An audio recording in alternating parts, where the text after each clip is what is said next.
Hi guys. Alright, so I kind of wanted to do a quick review on the book The Infernal Devices. This is book 1. It's called The Clockwork Angel. And I'm just going to go ahead and do a quick review. I got a few people who kind of wanted to know a little bit about it, and I haven't finished the book. I'm only on page 115. But, you know, people wanted to know just in general if it was a good book or at least good enough to go out and buy it. So I'm just going to kind of tell you a little bit about it because I really don't know much. And just to let you know whether or not you want to buy it, if it's something that you want to purchase. Like I said, it's called The Clockwork Angel. This is a whole separate different series. Some of you have probably read The Mortal Instruments. There are those 3 books on the back. I think there might be more books to come for that. I'm not entirely sure, and I can find out and let you guys know if that's something that you're interested in. But yeah, you don't have to have read that series to understand or enjoy this one. They're 2 totally different, series, and there are totally different things going on in it. But, yeah, they're both written by the same author, Cassandra Clare. And,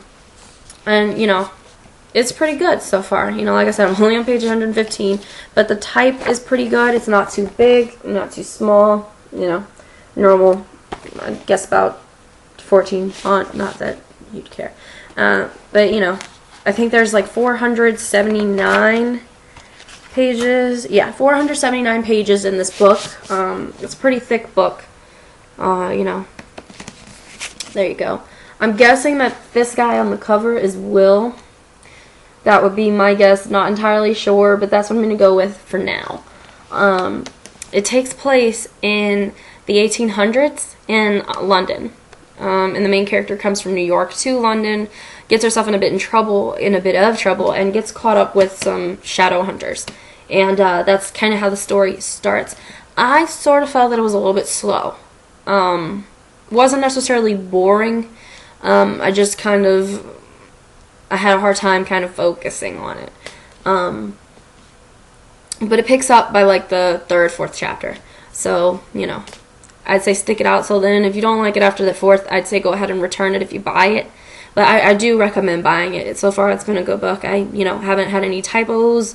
I haven't run into any of those. I haven't had any problems following the plot. And sometimes books get really annoying, and I find it hard to deal with when things are all twisted up and there's a lot going on. And it bothers me when you can't follow a story clearly and get to the point of what the author's trying to say. And I don't have a problem doing that with this book. Everything's really clear, it's laid out, and it's easy to follow. The characters are interesting. They're very interesting. I have a few favorites. I don't really want to spoil anything, but Jem is my favorite. So, he's my favorite right now. It's a good book. I recommend getting it. Like I said, it's called The Clockwork Angel, Infernal Instruments. So, yeah. I'm sorry. I really can't tell you too much else about it.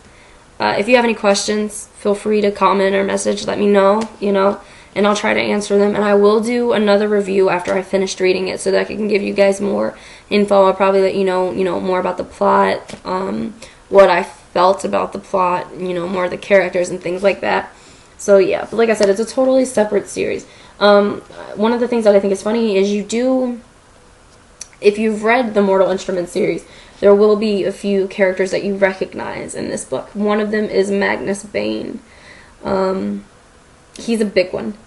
And a lot of the people that read the Mortal Instruments series were really excited to hear that because in that series, he was my favorite character. I really enjoyed him. And so I'm excited to run into him in this series again. But, yeah, so thanks for watching. If you have any questions, leave them, for me to answer, and I'll try to get back to you on those. And yeah, I'll come back with a more informative review after I've fully read it. But thanks for watching. Bye.